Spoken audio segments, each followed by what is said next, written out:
Hey, welcome back to the 6 Minutes podcast. Glad you're here with us today. So today, we're talking about that uncomfortable moment when someone tells you way more than you expected and you have no idea what to say back. Oh, this happened to me last week.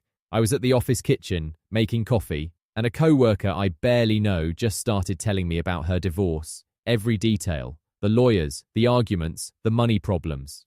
What did you say? I panicked. I said, wow, that's a lot of information.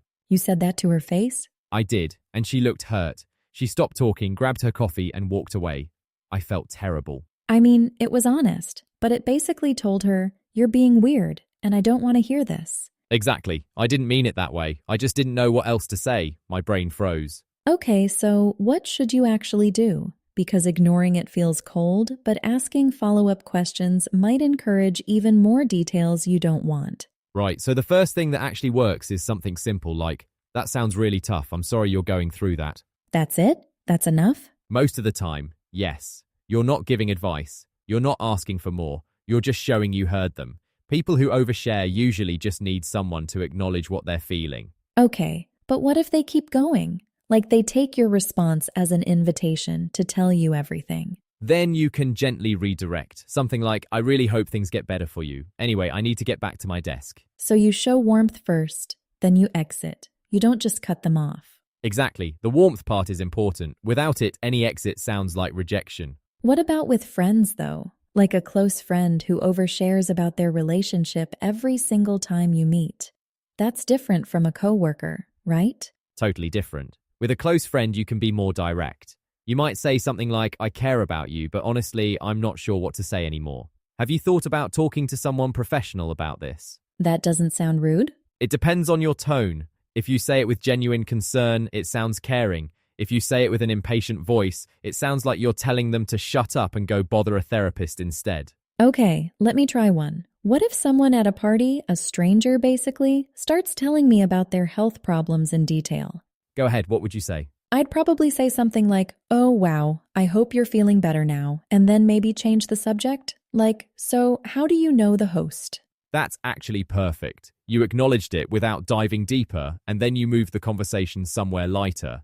Natural topic change. What if they don't take the hint and go right back to the health stuff? Then you can use the exit line. Something like, excuse me, I'm going to grab another drink, but I hope everything works out for you. Friendly, but final. Friendly, but final. I like that. What about at work, though, like in a meeting, and someone starts sharing something really personal that nobody asked about? That's the hardest one. Because you don't want to embarrass them in front of everyone. Usually the best thing is to say something like, thank you for sharing that, and then immediately redirect. Like, so getting back to the project timeline. You're basically protecting them from themselves. In a way, yes. You're giving them a soft landing instead of letting the awkward silence crush them. All right, test me. Pretend you're my coworker and you just told me something way too personal. Okay. So, yeah, my girlfriend and I had this massive fight last night, and honestly, I don't even know if we're still together. She threw my stuff out of the bedroom. Oh no, that sounds really stressful. I'm sorry. Hey, do you want to grab lunch later? Sometimes it helps to just take a break from everything.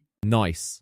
You acknowledged it, you didn't ask for more details, and you offered something supportive without making it about the drama. But wait, I almost said, oh really, what happened? Because honestly, that's my instinct. I'm curious. And that's the trap. If you say what happened, you're opening a door you might not be able to close, especially at work.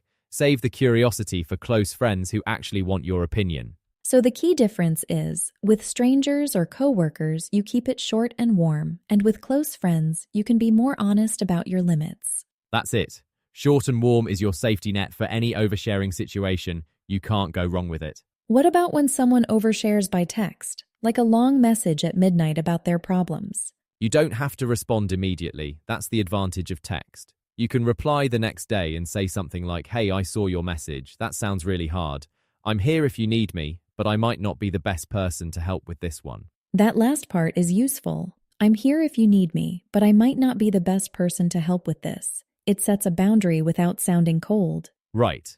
And nobody can be upset with you for being honest about your limits. That's not rejection. That's just being real. Okay, so thinking back to your coffee kitchen disaster, if you could redo that moment, what would you say now? I'd say, I'm really sorry to hear that. That must be incredibly stressful. And then I'd probably say, I hope you have good people around you to support you through it. See? That's warm, it's human, and it doesn't require you to become her therapist at 8 in the morning. Exactly. Lesson learned the hard way. So here's my question for everyone listening. Has someone ever overshared with you and you had absolutely no idea what to say? What did you end up doing? Tell us in the comments because honestly, we've all been there.